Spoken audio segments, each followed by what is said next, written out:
Olá, segunda série do ensino médio, tudo bem com vocês? Pessoal, para a aula de hoje, dando continuidade, na aula passada a gente já viu sobre o sistema digestório e hoje nós vamos ver sobre o sistema respiratório. Então, o sistema respiratório, ele tem a função principal de permitir a entrada de oxigênio e a saída do gás carbônico, né? E ele depende, para o seu bom funcionamento, ele vai depender do sistema circulatório para conseguir carregar esses dois gases. Então, a gente separa o sistema respiratório em vias respiratórias ou vias aéreas e pulmão. Nas vias aéreas, eu coloquei esse esquema, esse mapa mental aqui para vocês. Então, esse primeiro aqui apontado com o númerozinho 1 são as fossas nasais. A função das fossas nasais os pelos fazem a filtração e produção do muco, regulam a temperatura do ar que está entrando no corpo e é um receptor de odores e impurezas. Então, por exemplo, quando a pessoa tem um contato com poeira, poluição e outras impurezas, aquele muco que está sendo produzido nos pelos, ele acaba englobando essa impureza e impedindo que a impureza atinja o pulmão, podendo causar doenças, né, e entrar com vírus e bactérias e acabar infectando a pleura dos pulmões. E a gente já vai ver daqui a pouco o que seria a pleura. O número 2 é a faringe. A faringe, ele é um órgão que vai ser utilizado tanto para o sistema digestório quanto para o sistema respiratório, que são paredes musculosas revestidas de mucosa. Logo após a faringe já começa a laringe. A laringe é o que liga a faringe até a traqueia e nela está presente a epiglote, que até já falamos na aula passada, que a epiglote fecha a entrada da traqueia quando a gente deglute um alimento, impedindo que esse alimento vá para as vias respiratórias. Caso isso aconteça, a pessoa vem a engasgar como um mecanismo de defesa do organismo para jogar esse alimento para fora, tá? E ali também que vai se localizar as cordas vocais. Abaixo da laringe fica a traqueia. A traqueia, são anéis cartilaginosos, né? Que é um tubo bem abaixo da laringe, ela começa logo depois da laringe, que tem a função de umidificar, filtrar e aquecer o ar. A traqueia se ramifica em 2 brônquios, que entrando para dentro dessa carne esponjosa, né, desse tecido esponjoso que é o pulmão, se ramifica mais ainda em bronquíolos. Nas extremidades de cada bronquíolo vai ter uma estrutura chamada de alvéolos. Os alvéolos é como se fossem nuvenzinhas, ele é todo irrigado de capilares e é nos capilares que vai acontecer a hematose. E aí daqui a pouco eu vou falar o que seria a hematose. Nesse desenho aqui também aparece o pulmão. O pulmão ele é revestido por uma película que a gente chama de pleura, né? Então, quando acontece as pneumonias e outras infecções do pulmão, exatamente nessa película aqui que ocorrem as infecções. E nesse desenho também aparece o bulbo, que fica localizado na região de trás da cabeça, que vai fazer o controle respiratório involuntário, tá ok? Então, depois disso, só voltando aqui, como que ocorre, então, esse processo de entrada e saída de oxigênio? Por meio da inspiração e expiração. Então, o ar, pela inspiração, entra dentro do corpo, né? E pela expiração, o gás carbônico é expelido para fora. A hematose que eu falei lá, que acontece nos alvéolos, né? Seria esse processo de trocas gasosas que ocorre nos capilares. Então, perceba que nesse desenho, a setinha azul está indicando a entrada do oxigênio dentro do capilar. Nesse capilar tem várias hemácias, né, que a gente chama também de glóbulos vermelhos, que tem afinidade ao oxigênio, então ela vai se grudar, né, acoplar aí com o oxigênio para conseguir carregar até os outros tecidos para que ocorra a respiração celular dentro das células, né, para a produção de energia e manutenção do organismo. Bom, dito tudo isso, como que acontecem, então, os movimentos respiratórios, né? Já vimos que inspiração entra guarda da seguinte maneira: inspirar é interno, expirar externo. Então, tu tem uma lógica na palavra, lógico, né?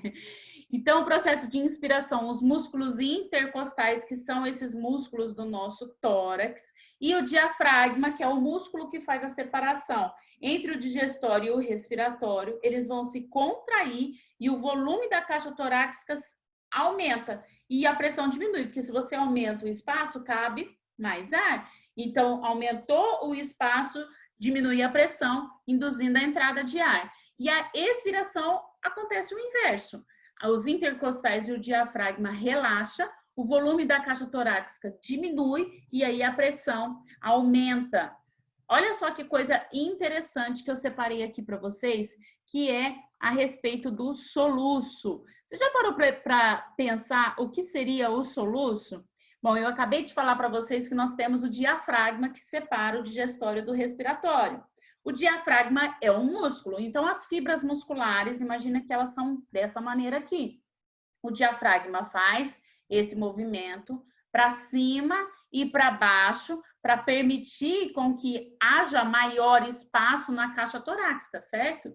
Então, como eles são feitos de fibras assim, às vezes acontece uma entrada incorreta de ar dentro do nosso corpo e aí algum espasmo muscular faz com que um feixe de músculo esteja fora do ritmo. Então, enquanto o diafragma vai para baixo, esse feixe vem para cima. Ou ele vai para cima, o feixe vem aqui para baixo. E ele fica fazendo com que entre ar, como a glote está fechada, na hora que esse ar vai sair para fora, ele acaba trombando ali na glote e produzindo o som do soluço, né? Que é o que a gente conhece, porque é o corpo tentando encontrar um mecanismo aí de relaxamento desse músculo, tá? Então, o soluço, ele acontece no diafragma. E o controle da respiração. Eu falei para vocês já que nós temos o bulbo, né? Na região de trás aqui da cabeça, logo abaixo do nosso cérebro aqui. E dentro do bulbo, nós temos um órgão que é o centro respiratório. O centro respiratório é que vai coordenar a respiração para que ela ocorra de maneira involuntária. Um ser humano normal, ele faz o movimento de inspiração e expiração em condições normais de saúde, mais ou menos são 16 movimentos por minuto. E esse centro respiratório, ele é sensível à concentração de gás carbônico no sangue, porque o gás carbônico, ele se une à água presente no nosso sangue, no nosso plasma, formando o ácido carbônico e torna o nosso sangue ácido. Como o centro respiratório, ele é sensível à acidez do sangue, ele acaba acelerando os movimentos cardíacos.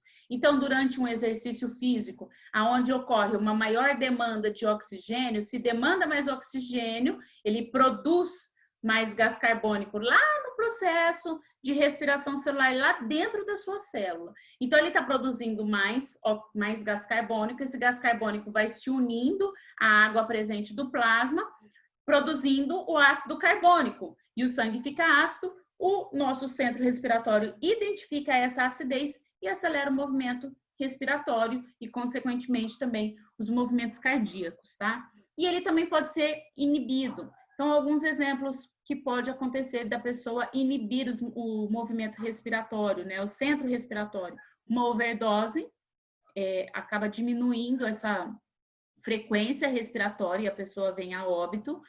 A dor também pode diminuir a frequência respiratória. A paixão, ela pode aumentar ou diminuir, depende da situação. E a adrenalina também pode inibir a ação do centro respiratório.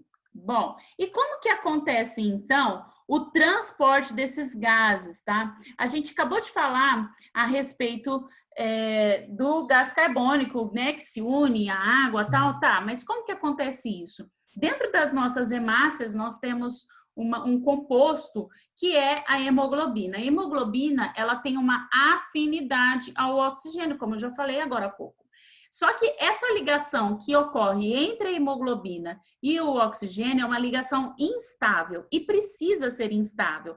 Porque essa hemácia gruda, então, com o oxigênio, ela vai chegar até o tecido ou a célula que está demandando o oxigênio e ela precisa fazer o quê? Liberar o oxigênio. De nada adiantaria se ela chegasse lá e não desse o oxigênio para aquela célula. Então, por isso que essa ligação deve ser instável, para ela ficar liberada e conseguir carregar, então, o gás carbônico de volta lá para os alvéolos, para o corpo conseguir colocar para fora. E olha que interessante. A hemoglobina, ela também possui uma ligação instável com o gás carbônico. Só que o gás carbônico que é produzido lá na respiração celular, apenas 25% dele se liga à hemoglobina, é encontrado na hemoglobina. Porque a maior parte do gás carbônico a gente encontra no plasma sanguíneo, em forma de íons de carbono. E ali no plasma que tem muita água, ele acaba se juntando à água e formando o ácido carbônico, tá? Tornando aquele sangue ácido. Olha só que interessante. A hemoglobina, eu acabei de falar que ela tem uma afinidade ao oxigênio e ao gás carbônico.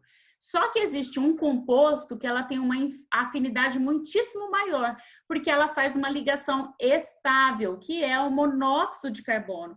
O monóxido de carbono é um composto liberado pela queima incompleta de combustíveis fósseis, como a gasolina. Então, na hora que a hemoglobina ela gruda com o monóxido de carbono, ela vai continuar percorrendo o corpo da pessoa, só que ela chega até o tecido onde ela deveria liberar o oxigênio ou o gás carbono, ela continua ali, grudada com monóxido de carbono, ela continua naquela ligação estável e acaba ficando intoxicada com o monóxido de carbono. E aí onde a pessoa acaba tendo uma asfixia a nível celular. Então, não significa que não está tendo entrada de ar, o ar está entrando. São as células que estão intoxicadas com monóxido de carbono e com isso ela não consegue, então, nem se ligar ao oxigênio, nem ao gás carbônico para realizar a função.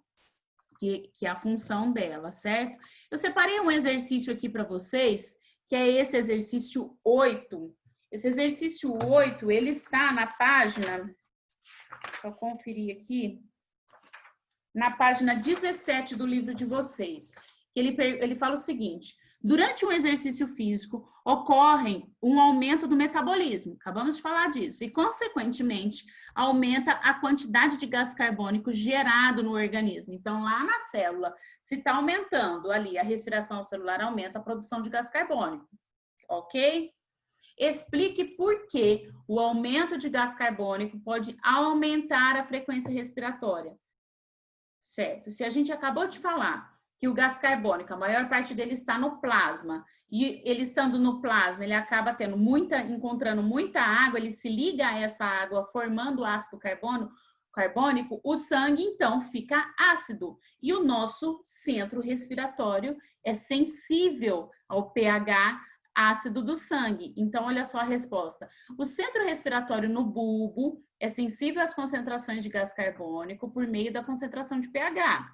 Se o sangue vai ficar mais ácido ou mais básico. Então, se ocorre aumento da concentração de ácido carbônico, ocorre o aumento do ritmo respiratório para entrada de gás oxigênio e saída de gás carbônico, certo? Eu separei para vocês fazerem em casa alguns exercícios, que são os exercícios da página 11, 14, 15, 16 e 17. E eu gostaria também que vocês acessassem esse link aqui do YouTube. Se você não quiser escrever esse link do YouTube, digite na barra de busca Sistema Respiratório Samuel Cunha, ou Samuel Cunha, porque ele vai aprofundar um pouco mais sobre o assunto, então é interessante vocês assistirem e anotar todas essas informações, tá? Então, a gente termina hoje o primeiro capítulo do terceiro módulo e na próxima aula já vamos começar o próximo capítulo desse terceiro módulo, tá ok, pessoal? Foi muito bom falar com vocês e até a próxima.